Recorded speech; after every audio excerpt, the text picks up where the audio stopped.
You all have um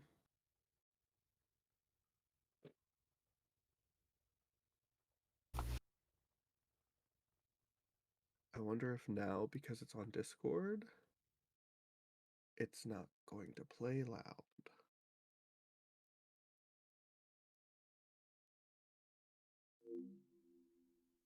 Just test this out real quick.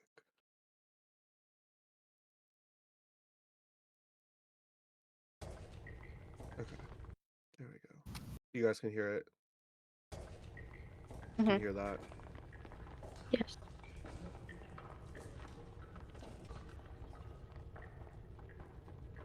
Okay. Hopefully it's not too loud.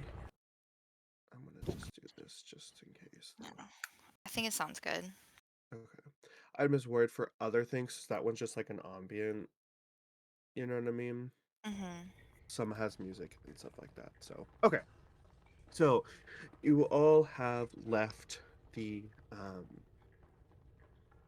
Magical Beginnings 101 class and headed your way down to the Potions and Alchemy department in the lower levels of the castle. Um, you've passed through the lounge and are just outside of the doors of the classroom, and you make your way in um, and find your seats. You slam not slam, but you hook up your book bags, your messenger bags, whatnot, onto the tables and get out your cauldrons and your potion ingredients. As on the blackboard, up behind Professor Kern's desk, is um, the Pixiecide um, brewing up above there. Um, did we lose Liz again?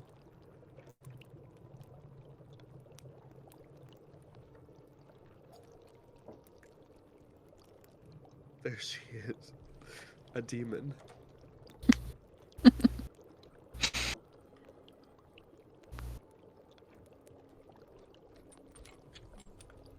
Anyways, so you get all your ingredients and stuff and prepare yourselves as Professor Kerm comes from behind his desk and walks over and says,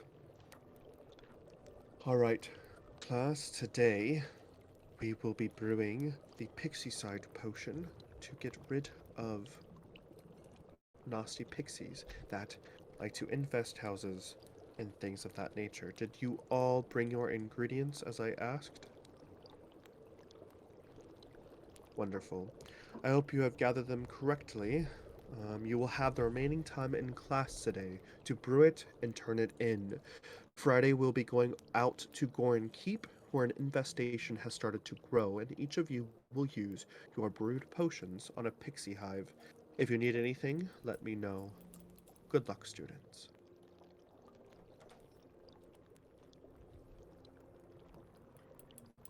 Oh, and now Ashley's gone.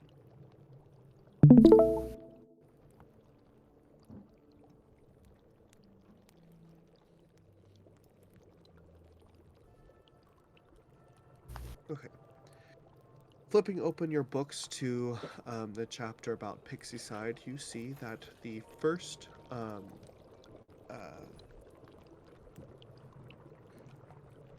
the first uh, instruction for the recipe says to place your cauldron over a low heat and add 2 mixtures of standard potion starter.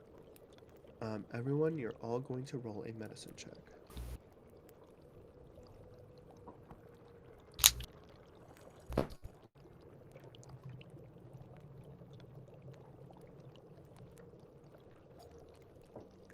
What did we all get? 21. 14. 9. 22.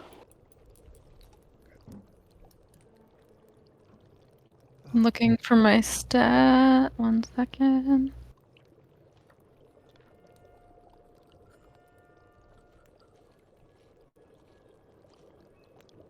15. I am going to put the ingredients list under the References tab, and each of you are going to roleplay yourselves brewing this potion. Um, Maeve, we will start with you. Go ahead and describe yourself brewing this potion. Oh. With your medicine check, your 21, you have you pretty much can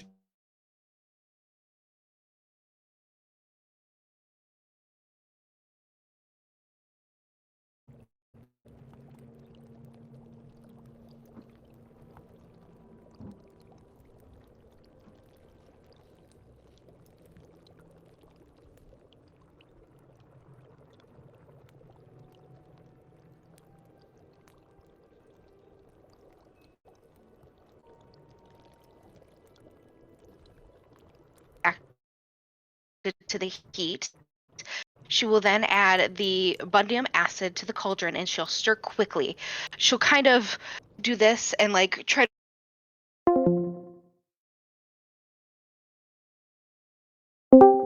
liquid. You know, not trying not to be distracted by the other students and whatnot. And then she will watch as the starter and the acid become one.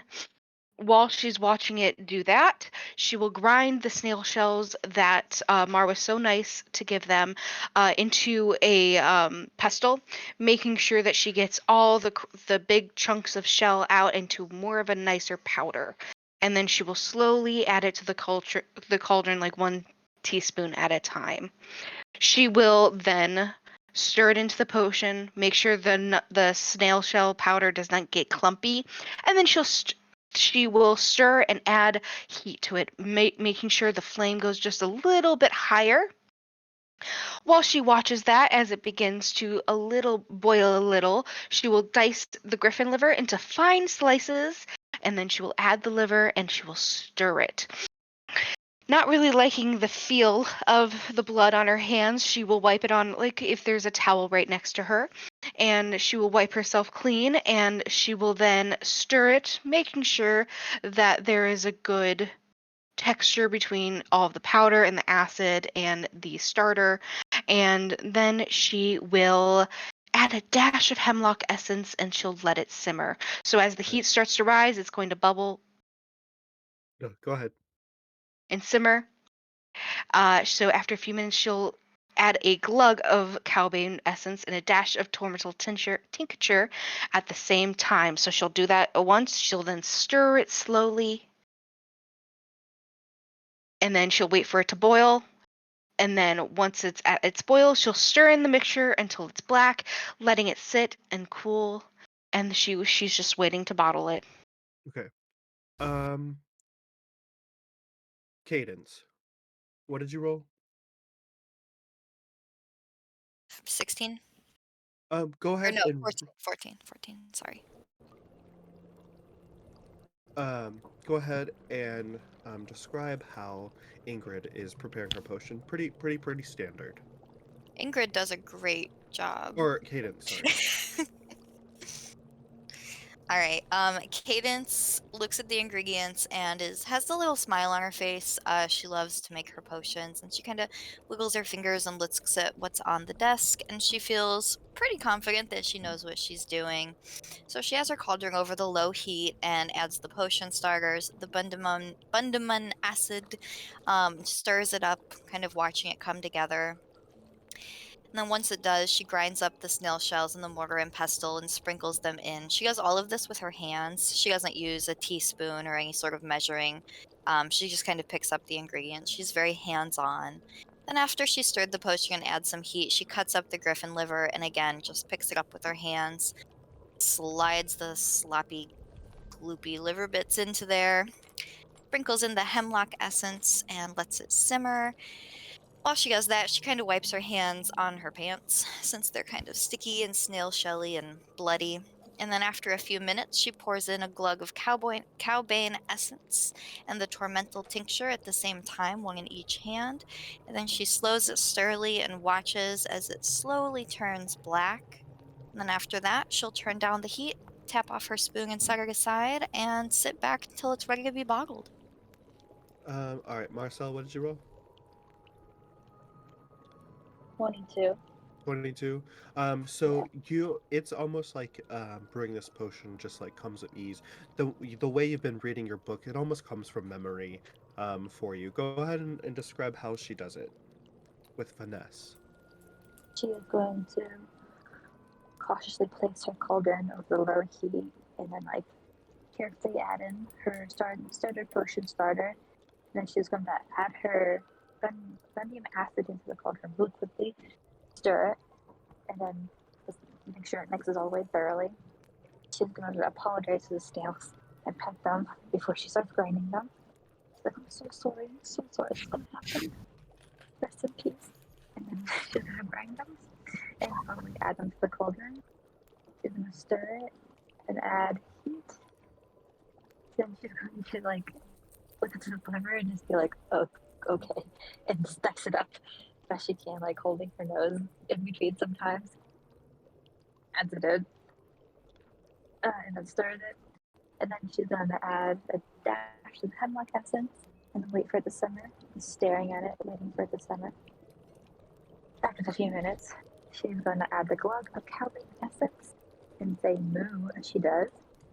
And a dash of tormental tincture at the same time. She's gonna stir it slowly, adding more heat to the cauldron until it boils. And then once it boils, she's gonna stir it until it's black and then let it sit for 15 minutes, cool it and bottle it. And she's gonna just stare, be like, I'm so sorry, snails. Okay, and then Ingrid, what did you roll? 9. Have fun with this potion. Mess it up. Have fun. What is Ingrid doing wrong? So Ingrid is gonna kind of like heave her cauldron onto the burner. And she's like looking down and like she's trying to light her burner and it's like not lighting and she's like it's like she can't get it to light. And finally she's like holding it while she's like watching everybody else and then all of a sudden it just kind of like poof and like lights up and so she like smashes it like twists it really far down. So she like adjusts it and she's like, okay, I got this. And then she was like, got her finger on her book as she's like following the potion. And so she like one-handedly is trying to open the potion starter. She drips a little bit on the table as she's like dumping it in without really looking at the pot and she's reading. And then so then she dumps in the bundamun acid, and she's like stirring it, and then she gets to the part like with her finger where it says stir quickly, and she goes, Kind of splashes out onto the desk and stuff like that. Students are kind of like looking over at her like, whoa, like the smells in the room are like putrid and acidic right now because the Pixiecide is just a nasty, disgusting, vinegary smell. As she's just furiously going away, kind of splattering across the desk, and you like maybe Cadence kind of like looks over, just like, oh, okay, like, oh, there he is, some plug splashes out and things like that. But go ahead and continue. and then oh, sorry, I clicked on the notification. Let me get back to the page so I know what I'm doing. So then she's like doing that and then she notices that it's splashing and so she kind of like slows down a little bit and goes to the next line. And Maybe she's at like, this oh, point, some of the stuff has like smeared over her book so that it's hard for kind of her to read some of the recipe on there. Yep. So she's like, okay. hold on a second here. So she is like looking around and she sees everybody with the snail shells. And so she's like, oh, okay. So she's like grinding them up. And she doesn't quite get all of the big pieces, but she's like, yeah, that looks good. And then she just like dumps it in. And she goes back and she's like, okay. She's like staring at her book, like trying to kind of wipe the smudge off a little bit. And then she sees like griffin liver. And so she like picks it up and she's like she just kind of like makes a couple slices. She doesn't like slice it very fine, and she like picks it up and kind of like tosses it in and like wipes her hands on her pants. As they kind of splash in, like this, like kind of like putrid puff cloud kind of like reverberates from the cauldron. At this point, everyone is slowly stirring their potions and doing their thing, but they're all like kind of watching to see, okay, what is Ingrid about to do next? When that puff comes out, she's kind of like, ooh. She's like, she kind of like waves in front of her face, and she's like doing this as she's like looking down at her book again. So she's just like she's still stirring, and then she um adds in the cowbane essence. Without really paying attention, she's like looking at her book, and she just grabs the next bottle and like pops the lid off of, or the cork out of it, and like dumps that in. And then she adds the hemlock essence with the tormentil tincture. And again, she's got one in her hand, and she starts to pour it, and then it's like, oh, she sees like at the same time. And so she like hurries up and like picks up the other one before the first one's finished.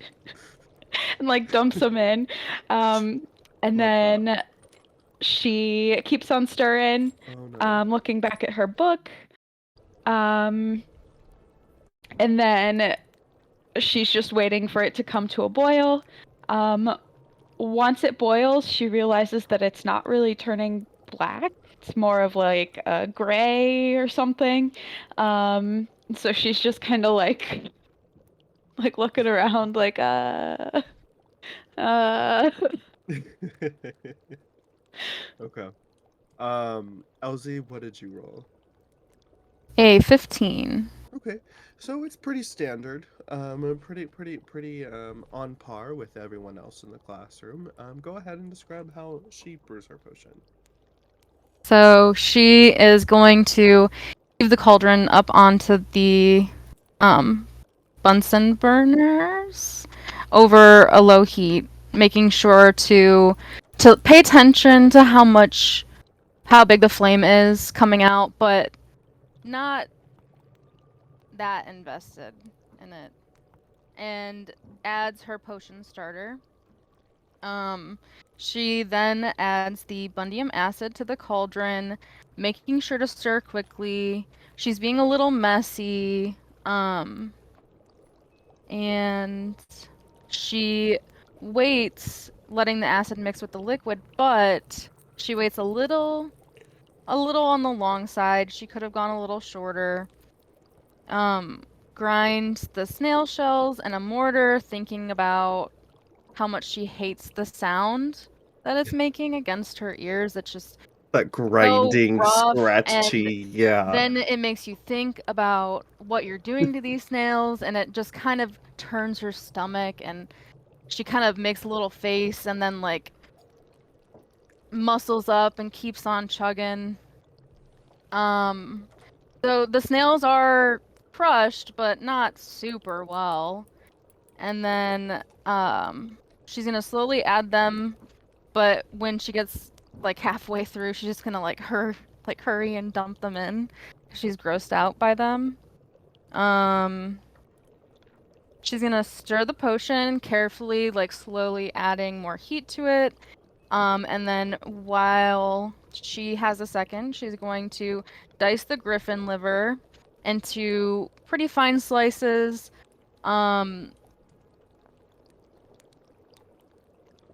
Liver happens to be like one of her favorite what is it? Like a home favorite like home Delicacies. meal. Yeah. Yeah. Where it's like it was a special day when we had this. Something like akin to having like a birthday dinner. Okay. So it kind of reminds her of home, and she's like carefully cutting it, making really nice cuts, and it's a really nice fine slice by the end of it, and she adds it, wishing that she could make her dish and not this potion. And then she's gonna add a dash of hemlock essence, just a little plop in the cauldron. Not really thinking about it too much. She's gonna let the potion simmer and just kind of stand over it, like, even though it doesn't make it go any faster, she just feels this need to make sure that, everything's good and not going terribly. Even though she can't really tell because it's getting dark. Like, it's a very dark color. And then after a few minutes, she's gonna add a glug of cowbane essence and the tormentilli tincture at the same time. Okay. Did I say that right? Tormentil tincture. Okay. I like Tormentilli. Yeah, I don't know why I added the Y. I'll set it differently, don't worry. So she's gonna stir slowly and like kind of really on the edge of her seat, wanting to know if she's done this correctly and like she's really excited to find out. And she's gonna make sure that it boils, and then once it does, she's gonna stir it until the mixture is black. Okay. So Close to an hour has passed for everyone to have made their potions and ready for bottling. Go ahead, everyone, and roll performance to see how well your bottling goes.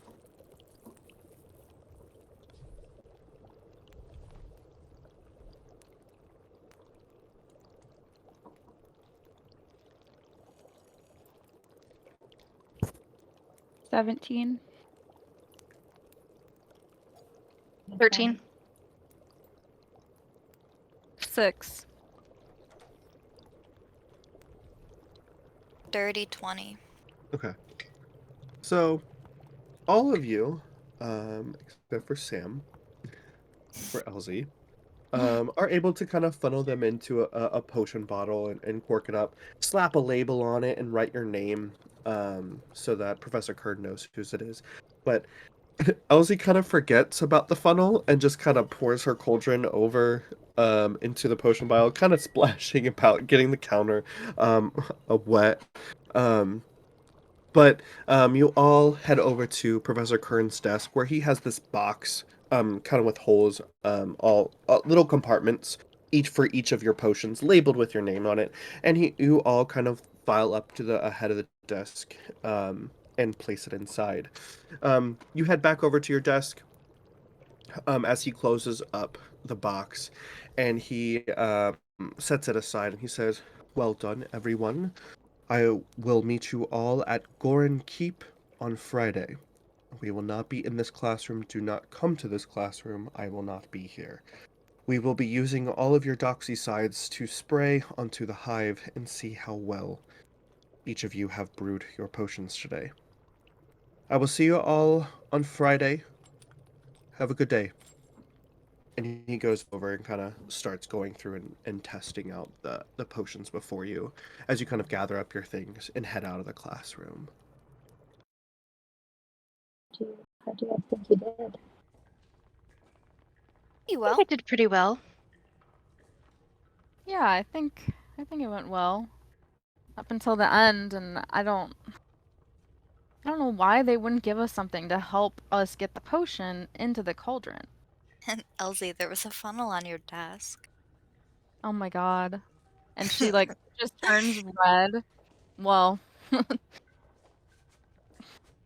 she gets embarrassed and kind of like blushes a little bit and looks away. Okay. I mean, it's alright. I thought that was really fun. I really liked grinding up the snails. The worst part. I don't That know. So sad. I mean, it felt fun. It felt like we were doing something. It didn't give you flashbacks to detention? No, that was very different. Oh, okay. Said murder. No, that was not the same. Yes, Sid. Can she use Remendo to get rid of like the splashes on her book, like the splash marks, so that her pages aren't damaged? Or does Yeah, it not work like that? it's heck,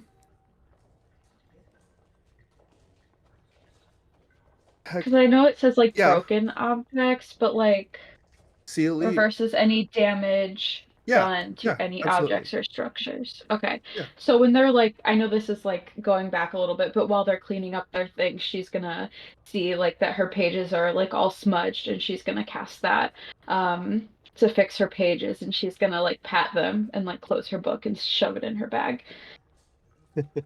Sorry, that was late. I was trying to look at it and think if it was okay. Yeah.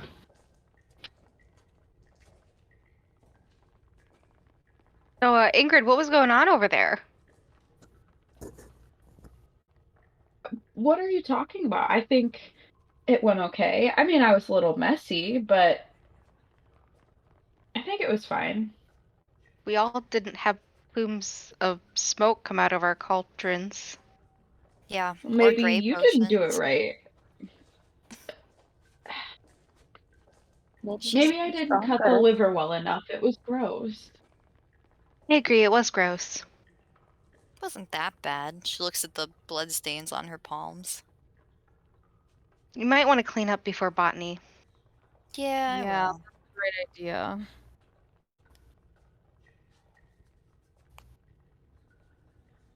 How much Maybe time do we have? an Should hour check. for I don't know. class normally. We have a half hour. I'm gonna go wash my hands, and I'll meet you guys at botany. Okay. Meet you there. Did you guys get the work page done? The work page. Yeah, for botany. Uh, Page 79. e-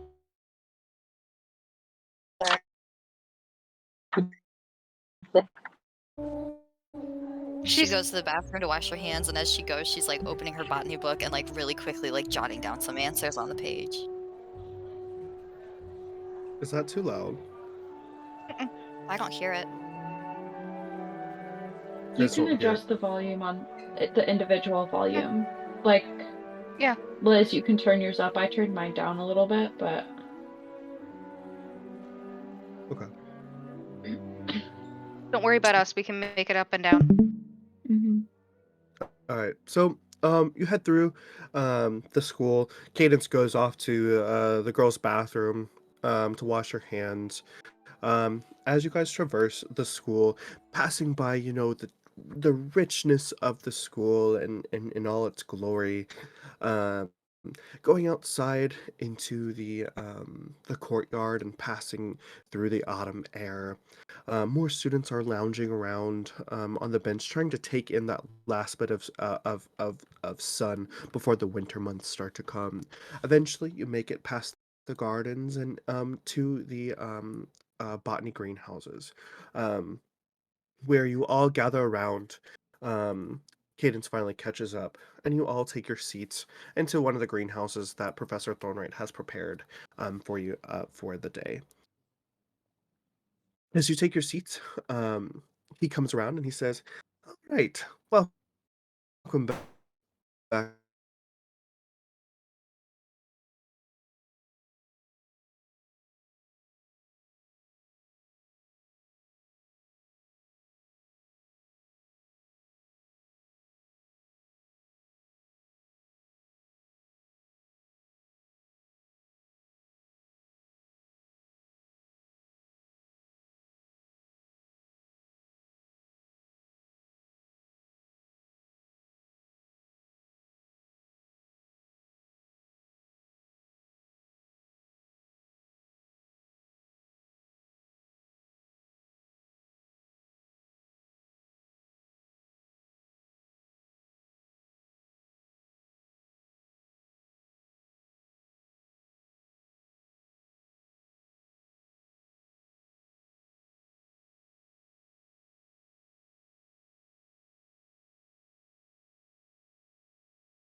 your glove.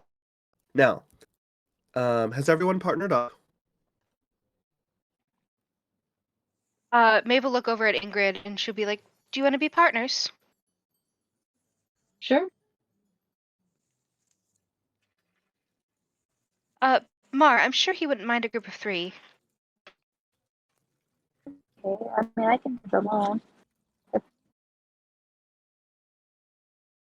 They're But- feisty. Just don't want to touch them at all. Okay, I'll group up with you. And Maeve puts her gloves on and she's like, "All right, let's do this." So, Professor Thornwright, he's at the head of the greenhouse, and he takes a big pot and sets it on the table, and kind of starts pointing out different parts of the geranium, and he puts on his gloves, and he takes out his like basically the kind of big tweezers, um, from his bag. He's like, "All right, now the important thing to remember is to not get your other hand too close because it can still smell your blood through your dragonhide gloves. Don't worry, it should not pierce them. These are just young geraniums at this time. What you're going to do is you're going to use one hand to hold the base of the root, and he does it. You see him like kind of grip the bottom base of the stem and root as he takes his other pliers basically and sinks them into the geranium. You kind of see it like wiggle and worm as he starts plucking out these kind of like fangs basically from the geranium and puts that in a small little clay pot next to him. Be careful, as any nick of your flesh and blood starts seeping, we will need you all to leave the classroom because then they will want to come after you. Now, each of you will need to be able to defang these geraniums by the end of today's lesson. Please let me know if you need help. I'll be walking around making sure you're all okay. Good luck, my little saplings. Everyone roll a nature check. I don't really like this.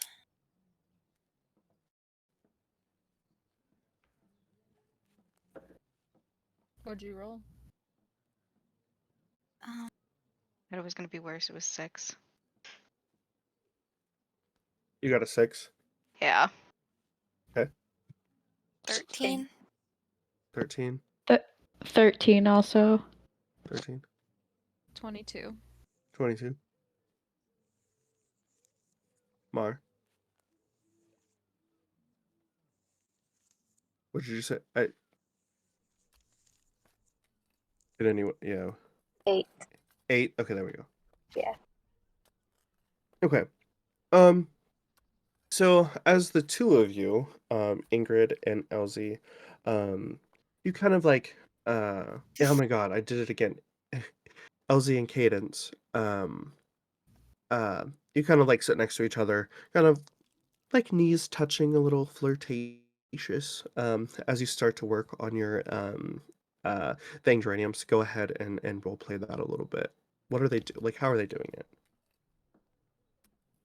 Okay, here we go. I don't like this. Okay, well, first we need to put our gloves on. So Elsie will do that, and at the same time, she'll kind of like push her leg out further intentionally, um, to hit Cadence's. Cadence And will rest her leg against Elsie's, kind of meet her there, but doesn't draw attention to it. Tries to focus on the flowers. Do you think this will hurt them? uh, maybe, probably. Life is cruel. I don't know. I Ugh. mean, Have you ever had a tooth pulled? no, I haven't. And Elsie's kind of like she's interested in talking to Cadence, but also has a hard time focusing while she's also trying to make sure she doesn't get bit and pluck all of the things? Are they thorns? What is it? Fangs, Fangs. Thank you. teeth. Right. Cadence will grab it by the roots, the way Professor Thornwright showed, and get in there and start plucking the fangs out and putting them in the little clay pot. I had a tooth pulled once when I was a kid. My mom plucked it out. Your mom picked it out? Yeah, she just plucked it right out. Did you get drunk first? No, she told me to pray. Oh god. She said that Yuna would relieve the pain if I was worthy or something like that. I don't know, some stupid shit. Wow, that makes me sad for you. I'm sorry. You know, it kind of makes me sad for this plant too. Yeah, but I'm sure there's a good reason why we're doing this. I mean, I'm in full support of, as long as it's not wasted. Oh, What's wait, the harm in why it? why are we doing this? I don't know. Maybe we should ask the professor. And Elsie will kind of look to find Professor Thornwright and kind of like flag him down.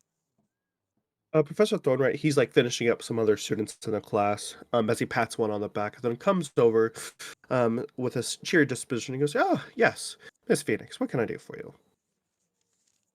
Well, Cadence and I were just wondering why we're doing this. What purpose does this serve? Well, there's actually a couple reasons. These fangs that come from the fang geranium are great potion ingredients when it comes to elixirs and things of that nature. Also, because these are just little seedlings, they need to let their fangs grow out. So we are actually getting rid of their baby teeth so that their full adult sets can grow in. Does it hurt them? No, they are just plants. They don't have those types of feeling receptors. Oh, I just wondered. I don't like the way it's wriggling around. Well, they have a little bit of sentience. Do you remember beginning in the first years when I talked about sentience and plants and the differences in between Yeah. what plants can feel? And this is one of those occasions. These plants don't have any feeling receptors for that. They need to get rid of their smaller fangs so that their adult fangs can grow in. Well, that makes me feel better. And she'll pluck out the last one. I think I got him. Ah, excellent job, I'd say. Maybe a natural herbalist, I think. Good Oh, job. thank you. Was there anything else you needed? I don't think so. I think that was it. Well, keep up the good work and help the other students if they need to. Back to the you three. So, with your kind of combined scores, we're having some troubles with the Fang Geraniums. Go ahead and role play that out. Don't like how it moves. I don't like plants to begin with. And Maeve will hesitantly inch her hand close to the geranium as she does. She assumes the plant senses it and it snaps towards her. And she's like, oh, okay. It's just a plant. It's just a plant. And then she will go in and Ingrid, try to grab the root. oh wait, she already put on her gloves, didn't she? Um, Ingrid's gonna kind of like watch this as she's like sliding her gloves onto her hands, and she like picks up like the little like tweezers. Um, and she kind of looks at her plant, and she like looks back at Maeve, looks at her plant, and then looks over at Mar and waits for her to do something. She's like,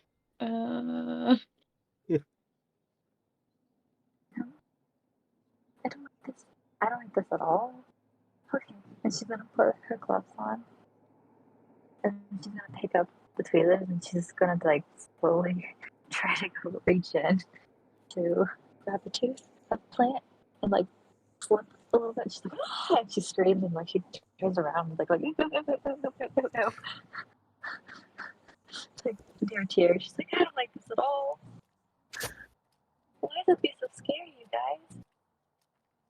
Ingrid's gonna take like a really deep breath, and she's like, okay, how about we just like all do it together on the count of 3? And she like holds up her tweezers. And she's like dead, like fear is like seemingly gone from her face, but she's like, on the count of 3, All right. like she's On getting 3 ready or to go after into it? battle. Like you say 3, and then you go in. So like Okay. 1, Okay. 2, 3. 3.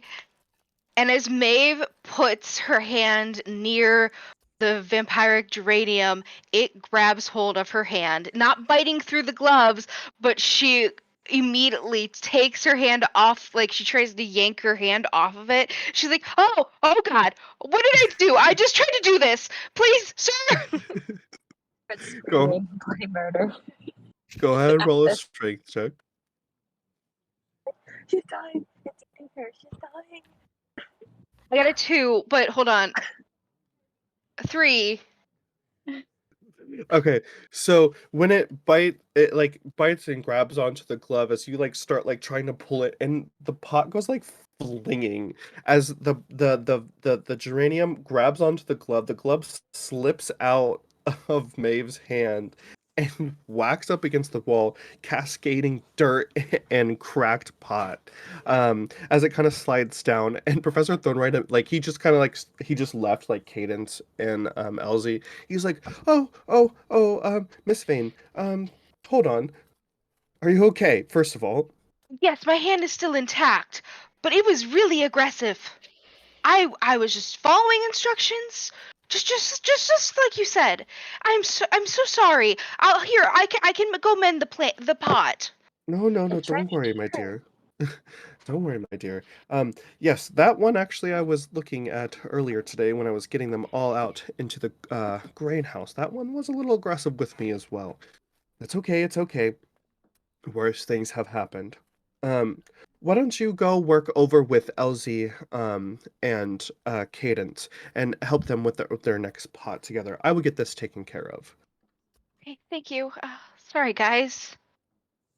When Maeve like they all like go in to like grab their fang, um as as Maeve screams, Ingrid kind of looks up, and as she like pulls, she happens to get like 1, but like is that okay? I don't, because I Yeah, mean, okay, with a 13, I don't know, yeah. just making I'm stuff up. Anyway, so she kind of like, as she like turns to look at Maeve and like the smashing pot, she like has it in her hand. So then when like all of that like calms down, she just looks, she's like, oh, I got one. perfect. Um, so Maeve, you go over to where Elsie and Cadence are, and they're kind of like a little bit like in their own conversation, in their own little world.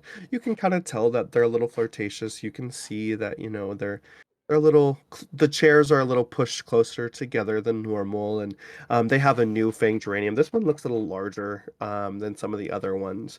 But you go over to work with them. Hi, guys. Hey, Maeve. Is everything okay? Yes, I'm completely fine. See, no Oh, bloodshed. good. Oh my God. But he was just a little aggressive. It came right for me. But I can help you guys with yours. I know we have to, get some fangs out, so I'm willing to Uh, help. yeah, throw on a pair of gloves and grab a big pair of tweezers. Yeah, it's not too hard. I think the dental aspect of it grosses me out more than the plant. Do you want me to hold the roots for you? So you don't, throw it into the wall? Yeah, thanks. I would appreciate that. That wasn't my best moment. You know. Make sure Professor that you. Thornwright. Oh, go ahead. Sorry. He gets the plant from off the ground. He like repots it. He gets the glove out and hands it back to Maeve. He's like, "Hey, here you go. You might want this. Be careful now." And he walks over and he like looks at Ingrid and he's like, "Oh, very well, very nice, not too bad. Now there are a few others you'll need to get. Be careful the one all the way in the back of its well, for lack of a better word, throat." Maristella, these are just plants. They are just plants, my dear. I will not kill you, not while I am here. Don't worry. She's like tears streaming down her face, and she's trembling, and she's going back in to try to get something, a thing, whimpering. As the professor walks away, she's kind of like staring at him, like still with the thing, like in between her tweezers, kind of like the one in the back of the throat. Like she doesn't really say anything out loud, but that's just kind of like the look on her face, and she like drops that one into the bucket, and she's like looking at the plant again, like I don't I don't really know about this. Like that one was an accident. Like I'm not sure. So she kind of goes in like gingerly as she tries to pull the next one. Um, Eliot, he walks over, to, Ingrid and Maristella. You can see that he's already defanged his, plants, and, he kind of, like, goes in between you guys. He goes, "If you don't grip the root so hard and stroke part of the leaves, they calm down." Touch it more, you mean? Actually, it's hard to hear you. What? Oh, you have to touch it more, you mean? Um, I mean, you should be doing it yourself, but here. And he goes over and he kind of like strokes the sides of the root, and as it kind of like is like twisting and turning, kind of like smooths down a little bit as he kind of like pets the leaves and the roots. He's like, there. um you kind of see that he has like a natural affinity to plants. He kind of like understands them and has just kind of a connection to them. um and then he's like, there you go. And then you kind of see the geranium almost like bloom a little more, allowing for its mouth to open up and kind of get the fangs out better. Wow, that was amazing.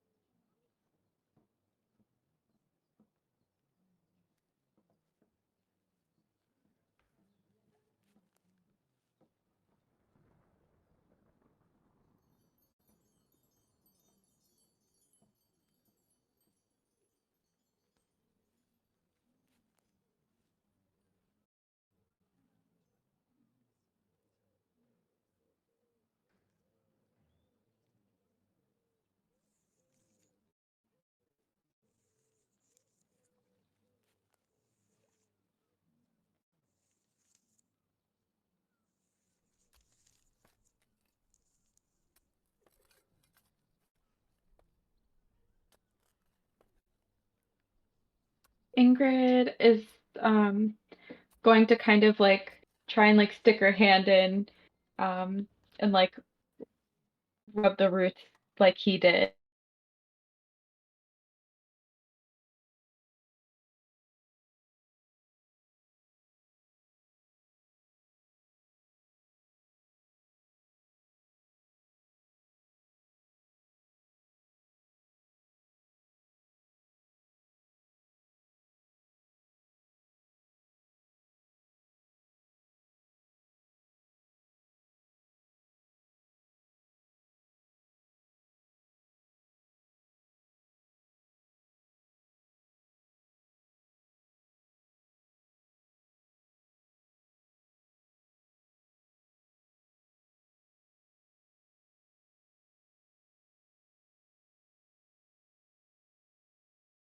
If they're loose enough to release, that means I could possibly just focus on the fang. I would be very, very impressed because I was gonna say, how do you identify between, it's all part of the same thing. That's true. I just really don't want to I'd be get my scared. hands in there again. You're Yeah. overthinking it. It'll be all right. Here, You got I've got this. I've got the roots. And you have your gloves on, and you have your Yeah. tweezers. So all we're gonna Okay. do is we're gonna reach in there, Cadence has the roots, and just grab your fang with the tweezers. Nice and gentle. Cadence will move a little bit, like, rah. I'm just kidding. Don't do that. Sorry, it's gonna be fine. Just go for it. You can do it.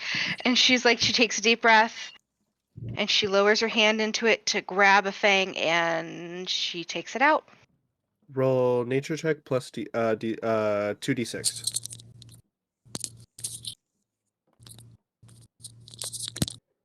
If it's a nat 1, can I not add to it? No.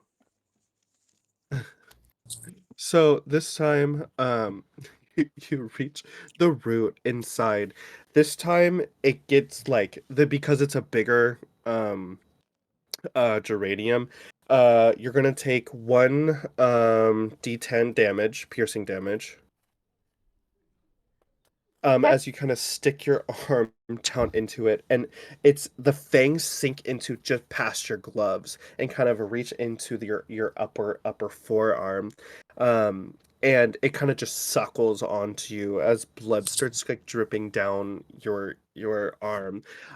Immediately, Professor Thornlight is and he comes running over, grabbing onto its roots, and starts prying away the plant itself, releasing you of that. Okay, well that's enough for today, class. Maeve, you will need to go to the infirmary immediately. I'm sorry. I'm usually really good at class. I'm sorry. And like she starts to tear up. Maeve, I are don't you ever okay? I don't ever fail. No, I don't care about I don't I'm sorry, Professor Thornwright. I don't fail. It's okay.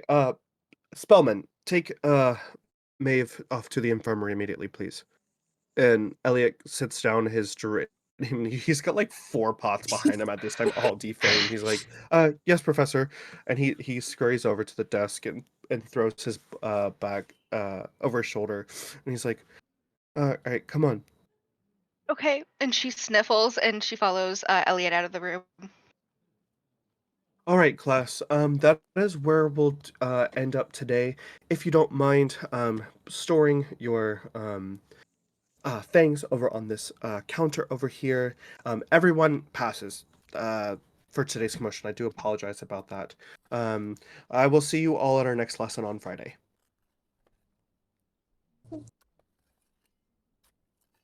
Should He lied. we He really did try to eat her. It really did. should we try and go to the infirmary and make sure she's okay? How much time do we have? Oh, we're done for the Sure, day, she'll. right? No, We have we have astronomy, but I kind of That's want not to till late. check on Maeve. I feel bad. Maybe I shouldn't have scared her. I was just playing around. I didn't think it'd freak her out that much. I mean, not your best move, but you didn't put it anywhere close enough that she was actually gonna get hurt. No, I mean, I hope I didn't freak her out, and that's why she messed up. I didn't want her to cry. Or, Maeve's a natural at school. I feel like I don't know. Maybe she was upset about something else.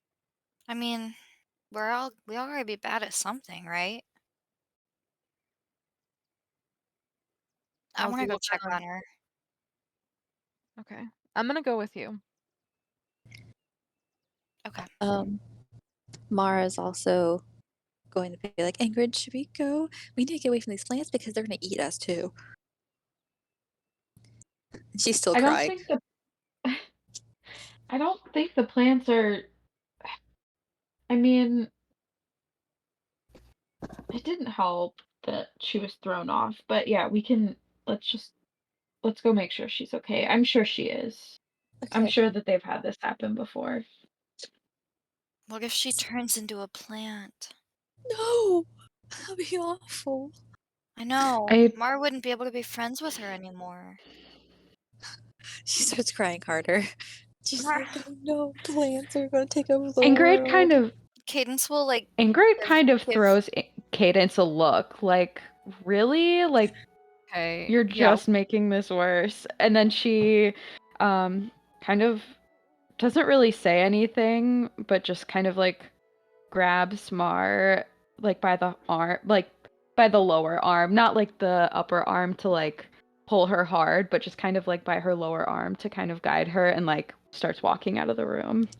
Cadence was gonna reach out and like pat Mar and be like, "It's all right, I was just kidding." But since Ingrid kind of leads her off, she doesn't get the chance to do that, and she just kind of hangs back next to Elsie and walks behind them to the infirmary.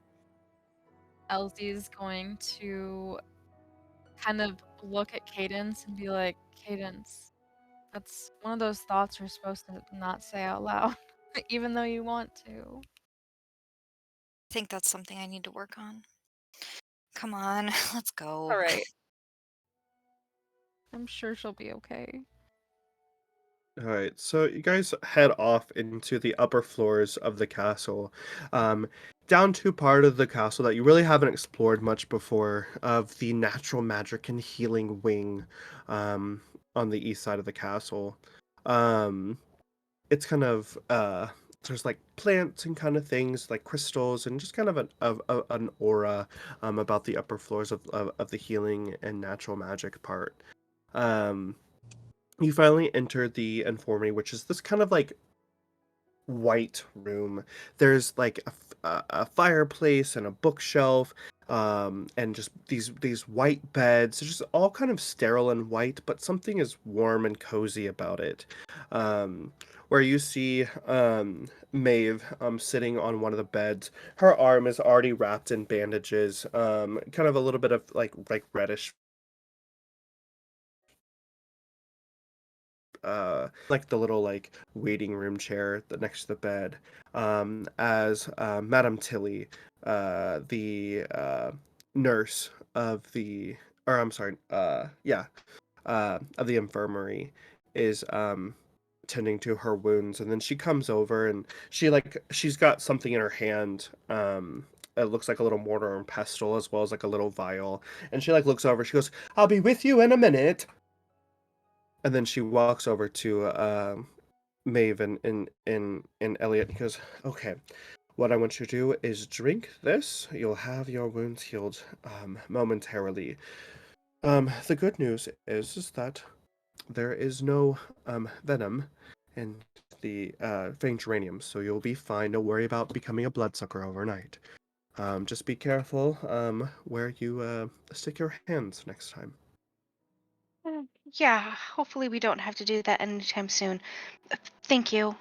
It really doesn't hurt that much. It was other things, kind of the breaking of the glass. Understandably so. Would you like a pot of tea? I just brewed some Earl Grey.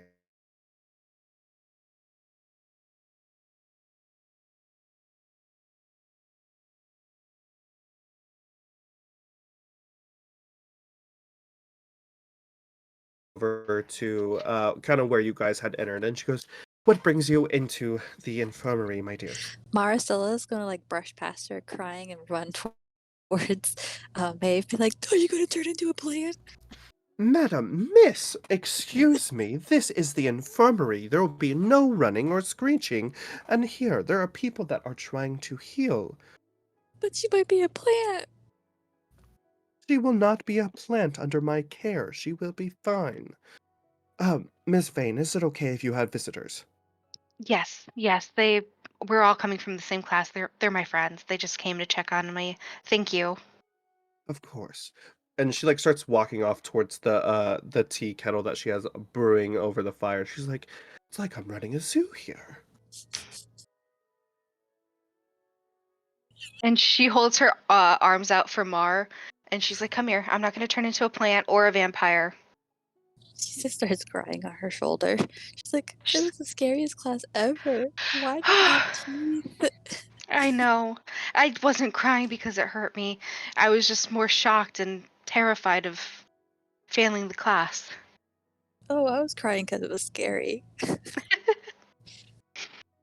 Oh, it's okay. And she rubs her back and gives her a nice pat. She's like, "I'll be okay. I just, drank this." She said I'll be healed up in no time. That's good.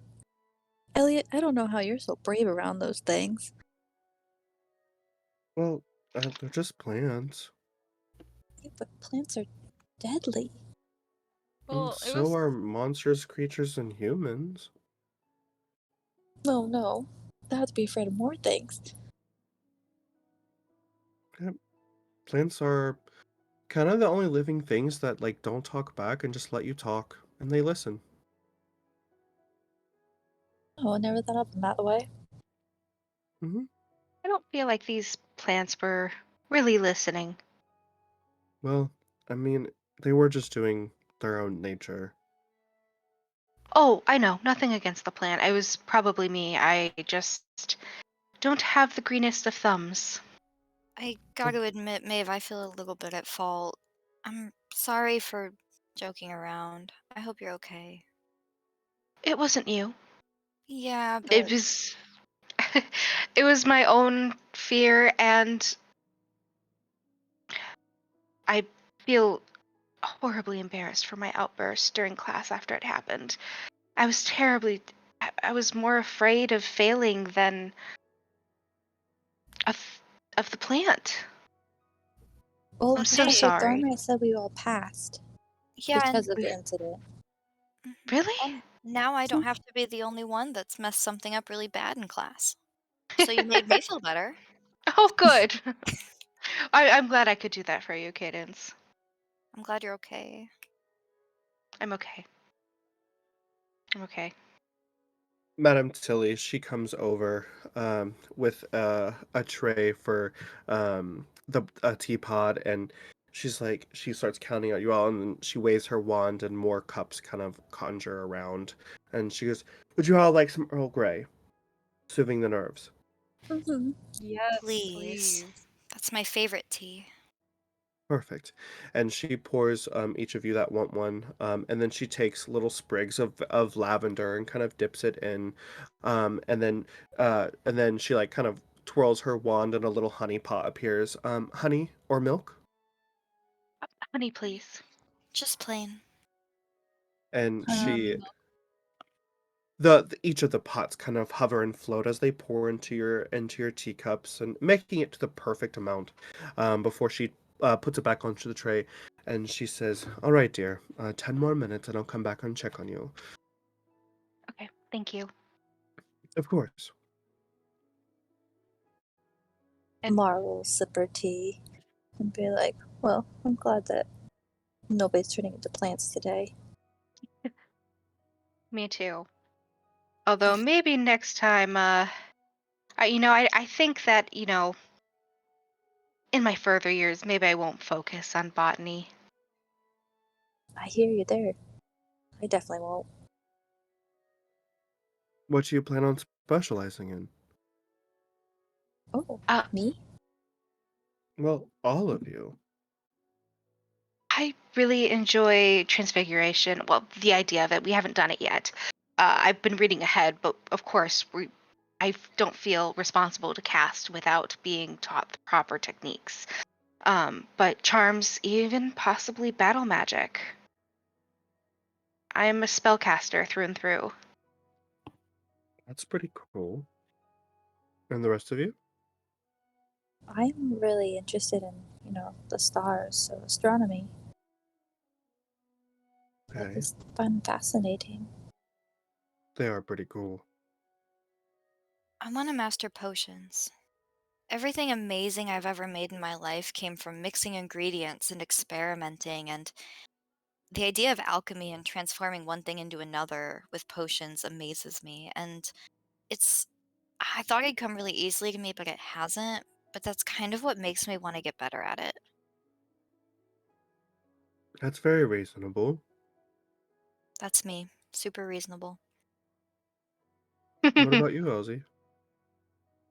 I really want to master charms. I think Charms? that someone who knows a lot goes pretty far, and I am looking for an adventure in my life. I try to stay away from adventure, but somehow it always finds me. I feel like we know the feeling. I can tell. And he kind of like looks around, um, in like hushed tones. He goes, "So I talked to our friend, and she's willing to help us. with the you-know-what. Well, Oh, that's very good news. But I do have some bad news. oh, The ritual, that book doesn't have the complete ritual in it. Someone's ripped out the rest of the pages. Hmm. so we need to find another It only copy? has the beginning of it. No, there's only one book in the library. Trust me, I've checked. What about other libraries, though? It's a possibility, but us getting our hands on one of those types of dark books is going to look suspicious. So you're saying we'd have to get it from, like, the other market? What? You We're know, talking the black market. find somebody that has it that maybe isn't a librarian. I'd rather not deal with a black market. Um, it's heard lots of bad things about that. But And then what? besides, none of us know the code. There's a code. There's a secret cant that you have to know in order to access the black market, otherwise known as the Other. She glances at Elsie. Yeah, Well, it's some strange code about playing Wizard Gizzard and Mage Tower and knowing numbers and whatever the code is set for that night. I don't know. Okay. Well, what about your friend? Can she go get a book for us? She doesn't seem to be here. No, we've already looked into it. The good news is that we were able to sense from the book is that the pages are still here somewhere in the school to find out the rest of the ritual. We just don't know where. We tried summoning charms. We've tried locator spells. The only thing that we can get is that it's somewhere here. Eliot, Yes, Maeve? what if it's in the room? That room. Oh, the Scriptorium. It wouldn't be found on any locator spell, right? Yeah, you're right. It could go there. That's not something we're ready for. Are we? Well, if we're gonna get rid of the thing, we're gonna need the rest of the ritual to create the Grimhold. And if it's in there, we gotta get it. What's in there that's so scary? We were in there before. We could just go in and search real fast. We didn't know what it was before. And who knows what dark objects are in there? Possession, cursing, hexes. Or this is Understand? Malistaire we're talking about. Okay. So, Are there any protection charms? There's a shielding charm I know. Maybe it's something you can teach us, and maybe during the ball that's coming up, we can sneak away and enter it, and if that'll give us enough time to learn the shielding charm. That's Maeve, actually are so you smart, sure? Maeve. Feeling okay? I know. Maybe the loss of blood has got to my head. But if it's something we need, and I'm the only person we know who can get into there. Eliot nervously looks over to Ingrid and back at Maeve. Yes, with you being the only one that can access it, and everyone will be at the ball, they're not going to check the library. Not even prefects are out there. Exactly. So no one else would accidentally wander in. Because we have to protect other people, as well as ourselves. You're right, we can't let that hive possess anyone else. okay. So, we learned a protection spell, but what if we need something more than that? Well, it's now or never. Okay. I can teach you guys the shielding charm. That's not a problem. But I'll need some time to prepare. Of course. How much And- time? I should have everything ready by Friday. That's plenty of time. Okay. And Okay. that, yeah. Well, Perfect. speaking of the ball, we have to go get our outfits tonight before we have astronomy. Oh yeah, you're right. I'm excited for that. New dress. Yeah, we'll make an appearance at the ball, have a good time, dance, and then when it comes time to it, we'll all go. Probably when the Queen and King are being announced, everyone's attention will be on that. It's a good idea. I know what I'm saying is crazy and it's not, I'm unlike myself, but I just have a bad feeling. And there's going to be like alumni here, and there's going to be people from all over, heads of magical councils, the magisterium. Like, this place is going to be crawling with uppers. So be prepared for that as well. Okay. At this Didn't know. time, Madame Tilly like comes over and she's just like, "Okay, Miss Vane, let me see your arm." And she unbandages it, and then you see that your wounds have healed and your skin has glossed over. Perfect. All right. Off you trot, and if you need anything else, you just let me know. Take that tincture tonight. It should help with any residual phantom pains, okay? Okay, thank you so much. And she grabs the bottle and puts it in her bag. And she puts her tea down. She's like, thank you again. I really appreciate it. Of course, that's what I'm here for, Daya. Let's go, guys. We gotta go pick up our dresses from Esther Hollow. Yeah, let's go. I'm glad you're okay. I'm gonna go let our friend know what's going on. Okay. Have fun in Nestor Hollow. Do And you he... need an outfit? Oh no, I've got one. Okay. He slings his messenger bag over and leaves the infirmary, where the rest of you go. He goes down one hallway as you guys go down. Mars is gonna thank Madame Tilly. It'll be like, thank you for not letting her turn into a plant before she leaves. Okay. Where are the rest of you heading? I guess we'll just go get Esther Hollow. Mm-hmm. Yeah. Pick So up the you dress. head out through Higgin Hall and out to the the grounds of the school, passing by the gate and heading down the path towards Esther Hollow, following the signs and kind of enjoying the autumn forest.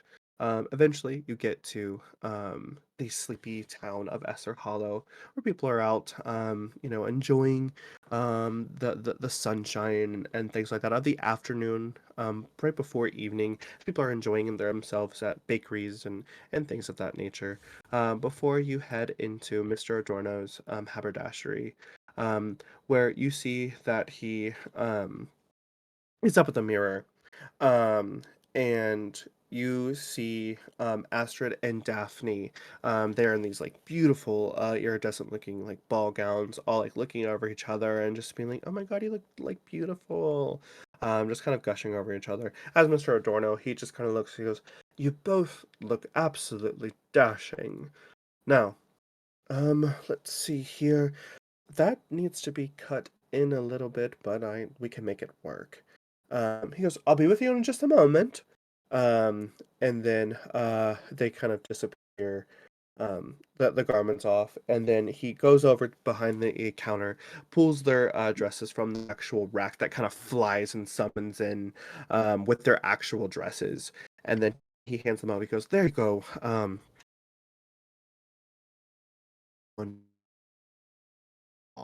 They're like, "Thank you," and then they kind of turn, they see you guys and they just go, "Mm-hmm," and then walk past and exiting the shop.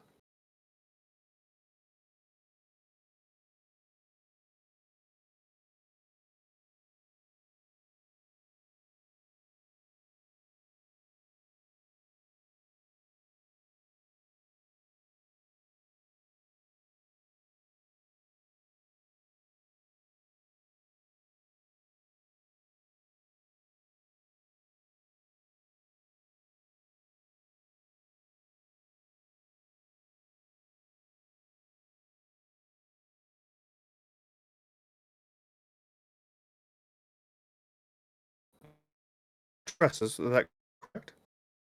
Yes. Correct. All right. Let me see. What was your name? Maeve. Oh, that's right. Yes, Maeve. And then it was Ingrid and Maristella. Am I Correct. correct? Yeah. I remember everyone. And Gregory, the gargoyle from the mirror, goes, "No, you don't." He's like, "Oh, hush it. I remember the important details, just like those three girls. Now, let's see. You have already paid. You have already paid, and you have already paid. Well, there you go. If you want to try it on, you're more than welcome to. For you too, I will have your dresses for by tomorrow. Okay? Yeah. Gotcha. Thank you. You're very welcome. Now, is there anything else that Mr. Godorno can do? Did you say 3 girls here before? Yes, the three girls from earlier. But there were only 2 here. Either I'm under a disillusionment charm, but no, there were definitely three girls. Three dresses were just picked up, three girls. Only 2 left. Huh. Maybe it's my old age. Maybe I was just dreaming things. But and then he looks over and he looks at his registry. He goes, "Oh, I'm sorry. Three dresses were picked up, but only two came in." Oh. I wonder if one of the dresses were for someone who used to go to school here. Or she's coming back. Is one of those dresses for Princess Evelyn? I'm sorry, dear, but I can't divulge that information. You can kind of tell he's being a little cheeky. Okay. It's gotta be her. Let's just I say if mean, Mr. Adorno designed for the Princess of Valen, maybe. Oh be very shoot. Okay, risky. you kicked it out of me. Yes, of course it was for Princess Evelyn. Well, you should be very proud then. Mm-hmm. Yes, it's this beautiful violet dress with a red sash, black cape. She's going to look absolutely dashing. I'm sure she will. Although surprising she doesn't attend school anymore. I wonder if she's coming back. Or it's somebody's date. Because you're gonna ask the bartender, remember? And he doesn't go to school. And he could come to the dance. So maybe she's coming. Either she's back or it's a date. Maybe. By the way, she's coming back. We must be on our best behavior, apparently.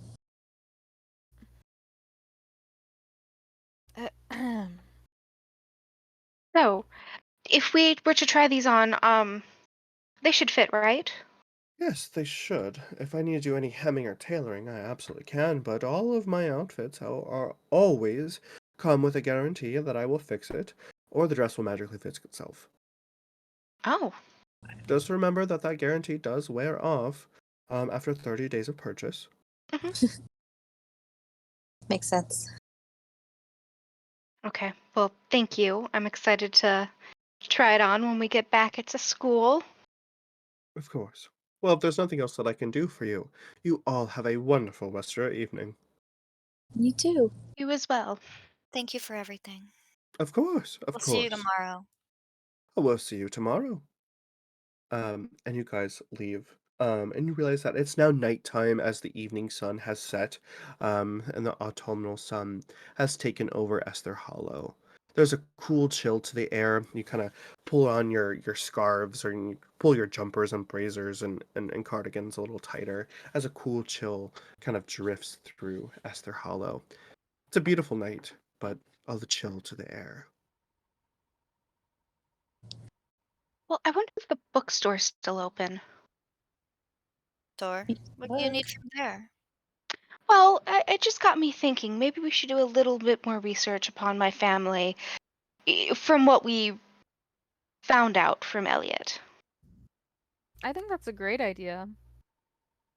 Do you think they would have books in your family in a bookstore? You're that famous? No, not me specifically, but high class families. Like, possibly a book of high, class Hollywood families that had history. Maybe they might have something. If not, then, it was fizzle in the dark. Okay, I think it's a great idea. We should go And check. Maeve starts walking towards Hollow Books. You head over to Hollow Books and you see that it's just this small, little bookstore, um, where once you enter, it's kind of lined haphazardly. It's almost as if the shelves are like crooked or held up by magic. Some books kind of hover above the bookshelves, and you see some signs for some sales, half price books, secondhand books, that type of thing. As you see, a younger witch, kind of in a satin crush, or not satin, but like crushed red velvet, kind of dress. She's petting a black cat, while reading a book in her other hand, and she goes, "Welcome to Hollow Books." Hi, yes, hello. I was wondering if you had an inventory I could possibly look at. An inventory that you could look at. I'm looking for a kind of specific book. And instead of, physically searching, all around your store, and I'm sure you'll close early. That's fine. What are you looking for? Hi, aristocratic families of Holyrood. Well, that seems oddly specific. I didn't know if there of a book exists or not. Well, if there is one, it might be here. We don't catalog everything. It kind of just comes and goes of what books we get in, what books we get out. People come in, they pawn off their books or sell them. We are a secondhand bookshop. You might try the nonfiction section. It's a little small as of late, but it's there in the back corner next to the curtains and the candle. Okay, thank you. You're welcome. And she goes She back to looks her book and pets the cat. she looks over at Mar. They really need to catalog, even though if there's things coming and going. Oh, Never mind. No, go ahead. I was going to see if I could challenge that, and like if LZ puts like a couple gold pieces on the counter.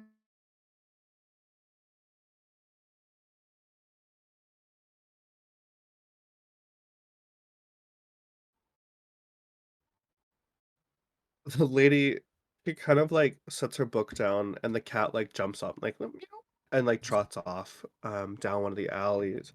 And she looks at the gold pieces and she goes, I'm I really want to play along, but I'm not sure what you're getting at. Well, I mean, how long have you worked here and nothing is cataloged? That seems odd for a bookstore, don't you think? Eh, listen, books come and go as they please. We get books that come in, books that come out. Inventory would take ages to do. But But what? Mara's gonna pipe up and be like, "It's okay, guys. We have eyes. We can just look through the bindings of the books real fast." I know, but we also have class. Unless we At 9 skip. o'clock. No, we're not skipping class. Uh, It's the most important class yeah. ever. I'm sure we have like 3 more hours to go. The sun sets around 6 o'clock during autumn. Yeah. What time is it now? It's probably about 7:30 or so. Yeah, we have like an hour. Yeah, but how long does it take to get back from Esther Hollow? About a 15-minute walk to the woods. All right, well, let's split We up and cover as much ground as we can. divide and conquer. Mhm. Everyone go ahead and roll investigation.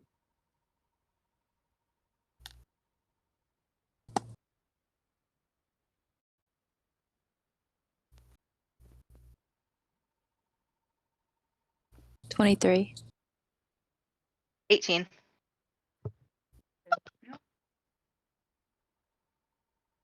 17.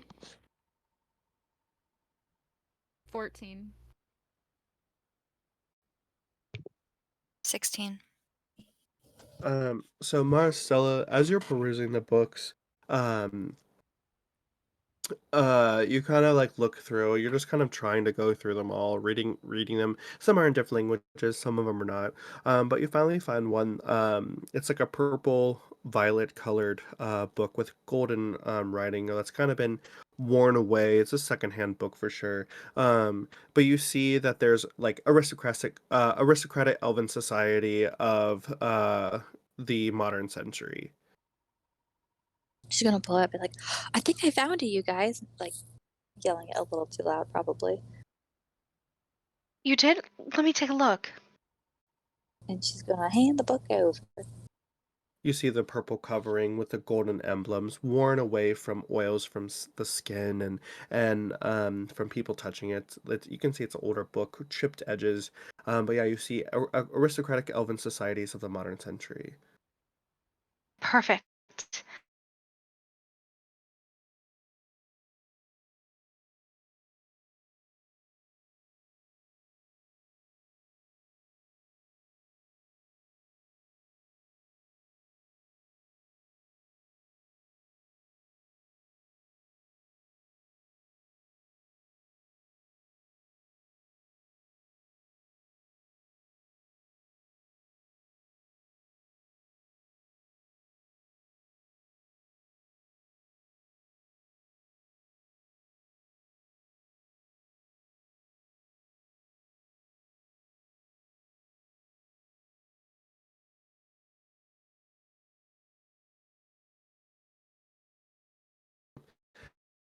Thank you for a hollow book.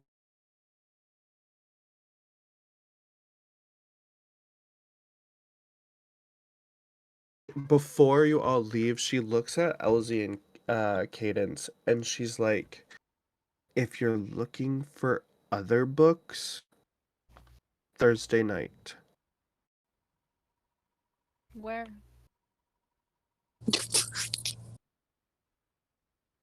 And that's all she says.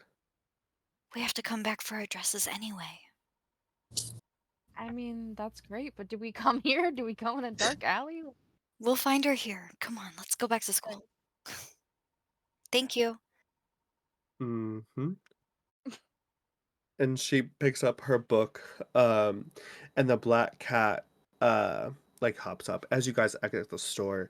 Inside the store still, the black cat kind of purrs, then walks over, looks out the window and watches you guys as you exit Esther Hollow, and it turns back to look at the shopkeeper, and she like is reading her book, and she goes, I know.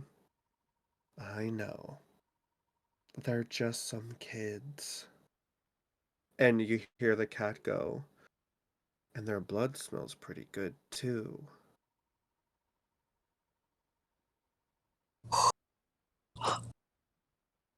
Ooh. Guys, did you hear No, something? you didn't hear any of you guys are gone. Oh, oh, oh. It That was was just just that okay. was just the scene. I To, got confused. for the that was for the players, not the characters. Word. Oh God. Omara's gonna be very excited that she found the book and we're gonna go to her favorite class. She's like, okay, let's grab dinner real fast and then let's have her class and like tell Eliot what we found. I don't know what we're looking for in the book, but we gotta tell Eliot. Well, I was just thinking as they're walking back, knowing that they're alone. Well, because what you said that there's another one of the veins around here, right? So I was thinking maybe if somehow it was cataloged, if my father did something, Oh. and I don't know, maybe more knowledge is better than none, and maybe it'll have something. This is a hand-me-down book, so yeah, it's modern, but it might help us figure out how exactly he fits into my family tree, how I'm related. So, do you think your father has another kid? It's the only explanation. I don't know of any cousins. My father was an only child. Makes sense. I mean, how modern is that book? Will they say? Like, Oh no. And she goes and she casts Lumio on her wand, and she opens up the first page to see if it says the years on the inside inscription. You see that it was published quite some time ago. How old is Maeve? 20. You see that the book has been published within the last 20 years. So it's a little older. You can kind of tell that it's a little older, but it's probably got what you're looking for in it. Okay. This is good. It was published within the last 20 years.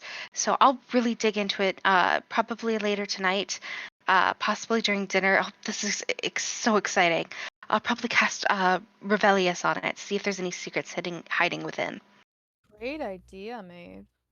yeah. Okay. I thought we agreed we weren't gonna be hunting for this other person. Well, Well, don't you want to know who the other vein is? I'm sure time will tell. Yes, Yeah. time might tell, but what if it's too late? And what if that time's now? One way or another, we're gonna figure it out. And And when they're the ones doing all this. I just would feel Do you better if think I they're the one causing all these issues? You never no, know. but Maybe. I mean, I'm pretty sure Eliot himself said that that wasn't the case. Are you defending someone that doesn't like even exist to us yet? Like, what if they're evil? What if it's like another Malistaire? Cadence, I don't think they're another Malistaire. I really don't. But if they have no clue that they're a Vane, I'd rather know who it is and then possibly not tell them, because I don't want to put them in more danger than they already are in. I'm doing this to protect them. Yeah, I Your understand. decision's heroic, but you're also making that choice for that person. I am. I still feel like I would want to know the truth. A lot of people might think that until they know. Well, then maybe we find this person and we say, hey, we have something pretty awful to tell you. Would you rather know or not? And then they could decide. And then we can make him forget, like going to Professor LeFay, like we had to forget our memories. We could always offer brainwashing. Yeah. That was not Offer an option. Maybe we'll cross that bridge when we get to it. And also, I would really like to see what Eliot has to say, since he brought us this knowledge. But maybe that's not only the only thing I'm looking for. Maybe I'm looking for how he's related to me.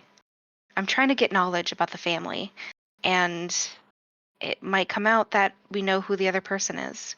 If not, then that's okay. Maybe they don't need to know that they're involved in this. I don't want other people to be involved in it. I'm even putting you guys in danger. Kind of. I mean, it's not your fault or anything. It's my fault of even existing. And she says that and walks a little bit quicker towards the school. Not hurt by anything, but she has a lot on her mind.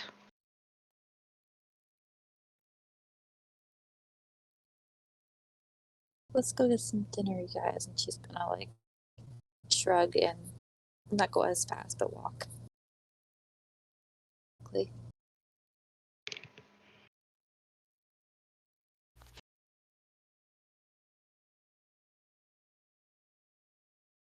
Elsie will also head to dinner.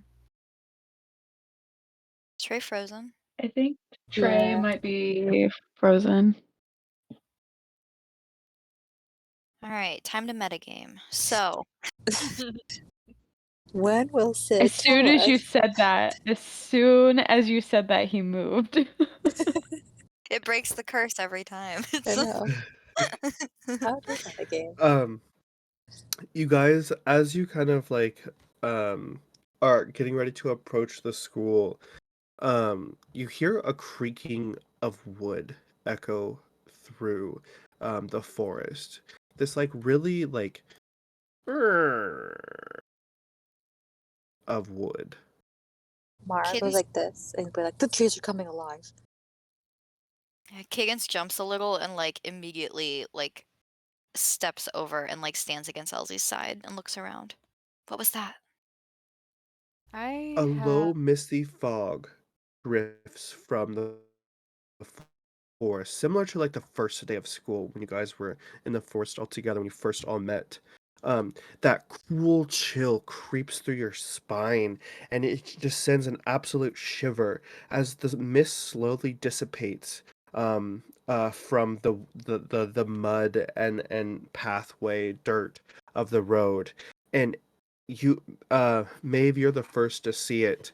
Um, as you see on the pathway, as if it was crudely written out with a stick, but there's a message written on it that says, Maeve Vane, leave this place, or suffer the pain of your father's face.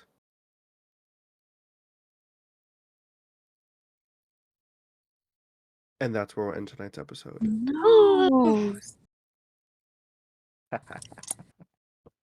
Fuck. Suffer the Oh. fate of your father's face.